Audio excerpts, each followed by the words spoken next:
గారి దగ్గర నుంచి. సో, మీ మాటలు వినాలని. Thank you. నవీన్ గారు ఇక్కడ జర్నలిస్ట్ ప్రభు ఉండాలి కంపల్సరీ. ఎందుకంటే నవీన్ గారి గురించి వాళ్ళ నాన్నగారి గురించి విజయ్ మాధవి ప్రొడక్షన్స్, బొబ్బిలి పులి సినిమా దగ్గర నుంచి అన్నీ తెలిసింది ప్రభుకే. నీకు కూడా తెలుసా? థ్యాంక్ యూ నన్ను నవీన్ గారు పిలిచినందుకు. నాకు ఏదో ఒక నాస్టాలజీ. నేను అసిస్టెంట్ డైరెక్టర్గా అంటే కో డైరెక్టర్గా నేను పనిచేసిన నా ఆఖరి చిత్రం ఒడ్డే నవీన్ గారు హీరో. ఆయన సినిమాకే పనిచేశాను. ఆయన సినిమాకి పనిచేస్తుండగా నాకు ఆది సినిమా వచ్చింది డైరెక్టర్గా. అది బెల్లంకొండ సురేష్ గారే తీశారు నవీన్ గారితో. ఈయన సినిమాకే నేను స్విట్జర్లాండ్ వెళ్ళినప్పుడు నాకు ఎన్టీఆర్ పరిచయం. కానీ ఆదికి నాంది నవీన్ గారి సినిమా, అక్కడ పనిచేయటం వల్ల అది వచ్చింది. Thank you. నన్ను ఎంతో ప్రేమగా, ఎంతో ఇష్టంగా, ఎంతో ఇదిగా చూసేవారు నవీన్ గారు. ఒకరోజు ఆయన కెరియర్లో ఆయన చేసిన 90% సినిమాలు, 90% కంటే పైనే ఆయన ఇష్టంగా చేసినవి కాదు. అది నేను ఆయన మనసులోకి దూరి నేను చెప్పగలను.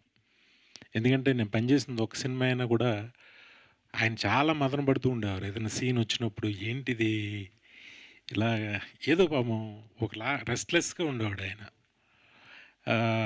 నాకు అర్థమయ్యేది అది. ఒకరోజు నేను అనుకోకుండా ఒక సీన్ ఏదో రాశాను. ఇది ఎవరు రాశారని అడిగాడు ఆయన. అడిగితే నేను మామూలు రైటర్ పేరు ఎవరో రాశారన్నాను. బట్ ఆయనకి మనసులో కనిపెట్టి ఆ రోజు మధ్యాహ్నం నన్ను భోజనానికి పిలిచాడు ఆయన.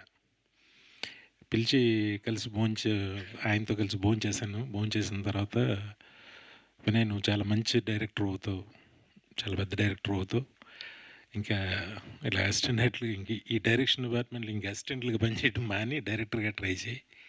నీకు ఏ సపోర్ట్ కావాలన్నా సరదా మన ఆఫీస్లో కూర్చో, అది అని ఎందుకో నన్ను చాలా ఇష్టంగా చూసేవారు. Thank you sir. దానికి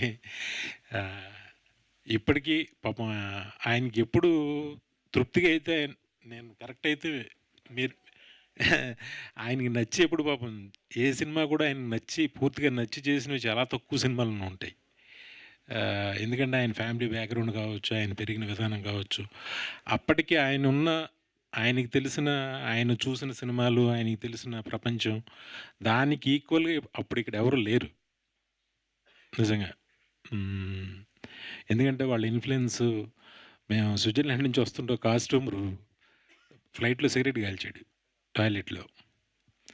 మేము ఫ్లైట్ ఇది ల్యాండ్ అయ్యేసరికి AK-47 గన్స్తో వచ్చేసారు. ఆ కాస్ట్యూమర్ని అరెస్ట్ చేశారు.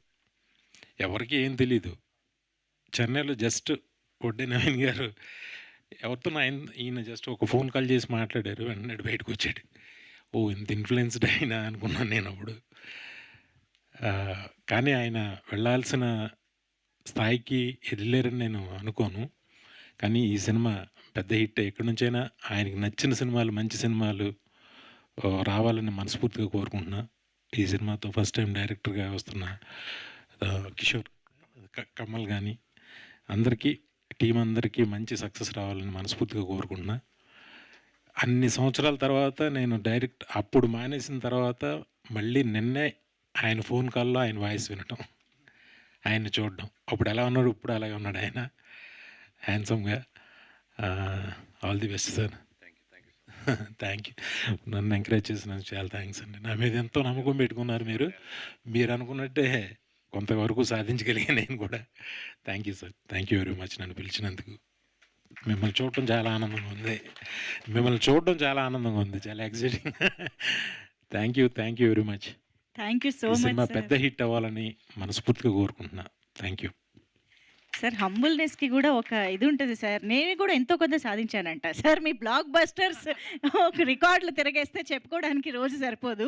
సో సార్, మీరు ఎంత సాధించినా సరిపోదు. అది కరెక్టే సార్. మీరు వడ్డే నవీన్ గారు ఒక స్టేజ్ పైన ఇలాగా రేర్‌గా అంటే అనుకోకుండా ఇలాగా కోయిన్సిడెంట్ జరిగింది కాబట్టి, ఈ సిట్యుయేషన్‌లో నేను ఒక క్వెషన్ అడిగేద్దాం అనుకుంటున్నాను. మొన్న గూడా సార్ ఇంటర్వ్యూలో జిష్ణు గారు గూడా కనిపిచ్చారు మాకు. జిష్ణు. సో, ఏమన్నా ఆ అనుబంధాన్ని నెక్స్ట్ జనరేషన్‌కి గూడా తీసుకొని వెళ్ళాలనుకుంటున్నారా? లాంచింగ్ ఏమైనా ప్లాన్ చేస్తున్నారా? అవి గూడా ఇక్కడే మాట్లాడేద్దాం అనుకుంటున్నాం. నాకు నిజంగా తెలీదు. నేను ఇప్పుడే అడిగా. నవీన్ గారికి జిష్ణు ఇచ్చేస్తా. అని పేరొస్తే నేను అడిగా ఎవరండి బాబా అని అన్నా. అవునన్నా. ఏంటి ఫిల్మ్ ఇంట్రెస్ట్ సినిమాలు ఇంట్రెస్ట్ ఉందంటే, లేదు చిన్న పిల్లోడు ఏదో అంటుంటాడు గానీ ఇంకా తెలీదు అని అన్నాడు ఆయన. అలాంటిదేం లేదు. ఏమో ఏం జరుగుద్దో ఎవరికి తెలుసు. ఇక్కడి వరకు వస్తామని ఎవరికీ తెలీదు.